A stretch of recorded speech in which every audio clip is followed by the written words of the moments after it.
Okay, so I literally just got out of the theater. I just watched Supergirl, and I was really hoping that people were wrong. You kind of read some of the reviews, and it's like, okay, it doesn't look like it's going to do as well, but you kind of hope everyone's wrong, right? Because sometimes people are wrong. Let's start with what I liked. So I thought it had a lot of potential. That was the thing that was both kind of cool, but also just really frustrating. Is because a lot of the characters had so much potential to be interesting characters. The best parts of the movie by far were Lobo and Superman. And Superman's not in it very much, which makes sense. It's not his movie, but still just like the best part of the movie should not be him.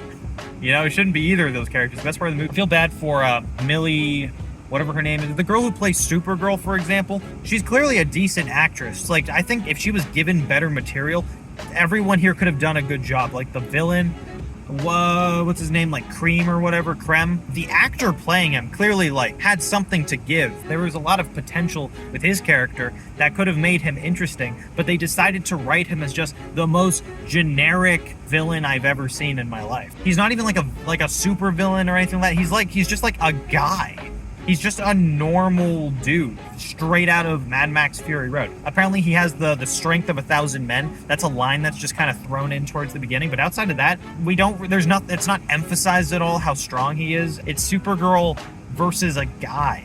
He's not particularly interesting as a character. I don't know, there was some interesting lore stuff introduced that I thought was kind of cool, but I mean, outside of that, the whole thing was just really boring. Ruth's family is killed, and so the girl wants revenge, and she is grieving. She's trying to process this grief. And then you have Supergirl. She's also processing a grief of her own from Krypton, which did not blow up all in one go. I mean, it did, but a small part of it was saved by like a force field technology, and she had to grow up in that small piece of Krypton. And then there was like kryptonite poisoning that was starting to like kill everybody there, so she was sent off to Earth to be with Superman. But she actually experienced what it was like to grow up on Krypton, so she's still processing that grief, and so she drinks irresponsibly and frequently. There's a lot of potential there. That was the thing. There's a lot of potential about a character who learns how to process her grief properly and can help someone else who's grieving. She has this whole thing about how, like, you know, revenge isn't going to bring them back. Very common, kind of overplayed theme, but it can still be done right. But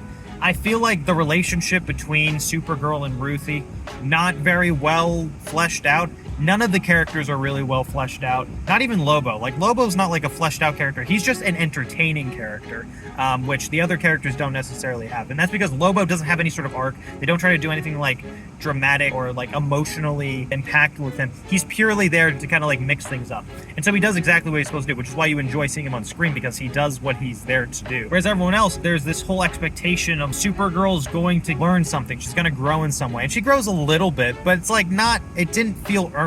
None of the progress felt earned. All of the progress that happens in the story just kind of like happens to connect to each other. They keep happening to find someone who happens to know where they need to go next.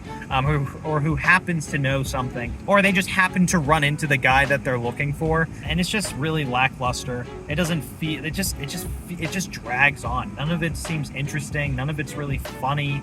None of it's really like impactful in any way. It was just really bland. All this basically to say, like, it's a boring movie. I felt more watching the trailers before the movie.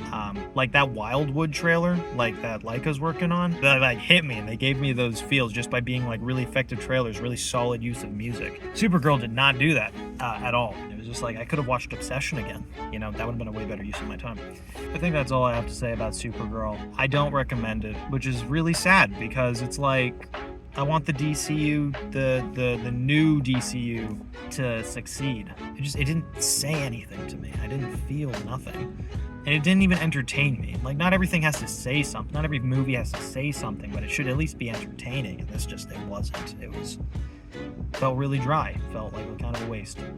Waste of a lot of talent. Waste of a lot of people's time and money. Especially mine. Time and money. That's probably the thing I'm the most irritated about. But yeah, anyway, that's all I got to say about that.